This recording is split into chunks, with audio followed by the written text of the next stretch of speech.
अयोध्या काशी के बाद अब मथुरा में यूपी के डिप्टी सीएम केशव प्रसाद मौर्य ने एक बार फिर से विवादित बयान दिया है।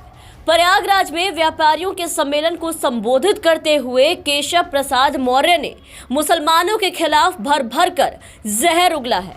मुस्लिम नेताओं के साथ साथ सभी मुसलमानों को टोपी और लुंगी वाला गुंडा करार दिया है। केशव प्रसाद मौर्य के हिसाब से 2017 के विधानसभा चुनाव से पहले प्रदेश में लुंगी छाप गुंडे घूमते थे, जालीदार टोपी लगाए बंदूक गोली लिए व्यापारियों को डराने का काम करते थे, सभी के जमीनों पर कब्जा करना और कब्जे की शिकायत करने भी नहीं देते थे, शिकायत पर धमकी देते थे। ऐसे लोगों से 2017 के बाद प्रदेश के लोगों को भाजपा ने निजात दिलाई। आने वाले चुनाव में ये सब कुछ याद रखना है और बीजेपी को वोट करना है। 2017 के विधानसभा चुनाव से पहले कितने लुंगी छाप गुंडे घूमते थे, जालीदार गोली टोपी लगाए हुए, राइफल रिवाल्वर बंदूक लिए हुए व्यापारियों को डराने और धमकाने का काम कौन करता था? आपकी जमीनों पर कब्जा करना और कब्जा करने तो शिकायत करने भी बन जाना, ऐसी धमकी कौन देता था? यह सारा कुछ याद रखना, मेरा इतना ही कहना है। मैं कोई ऐसी बातें नहीं कर रहा हूं जो कोई ऐसी बात नहीं हुई होगी। यह पूरा, अगर मैं प्रयागराज की बात करूं तो सिविल लाइन के पूरे क्षेत्र को बहुत ही शांतिपूर्ण इलाका माना जाता था।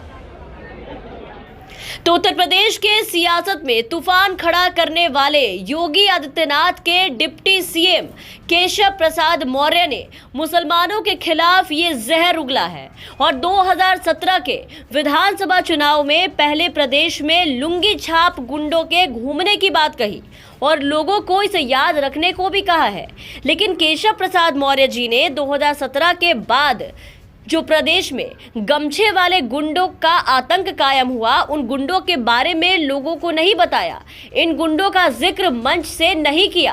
गोल जालीदार टोपी लुंगी वालों को गुंडा करार देने वाले मौर्य जी को अपने राज में भगवा गमछे वाले, सरेआम किसी को मार के धमकी दे के चलने वाले, लोगों को गाड़ियों से कुचलने वाले ये भगवा गुंडे नहीं नजर आते।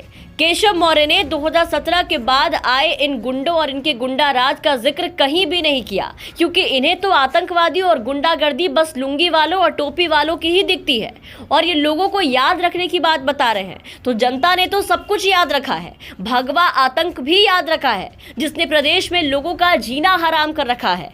केशव मौर्य ने कहा कि यूपी में बीजेपी की सरकार बनने के बाद इन गुंडों को लेकर के व्यापारियों का डर खत्म हो गया है, लेकिन ये नहीं बताया कि 2017 के बाद भगवा गुंडों का डर लोगों के अंदर समा गया, जो किसी को भी मौत के घाट उतार देते हैं, जो पूरे प्रदेश में अपने बाप का राज समझते हैं। इनसे लोगों को कैसे निजात मिलेगी, मौर्य ने आज ये नहीं बताया, बल्कि मौर्य ने आज इशारों में मुसलमानों को लुंगी और टोपी छाप वाला गुंडा बताया।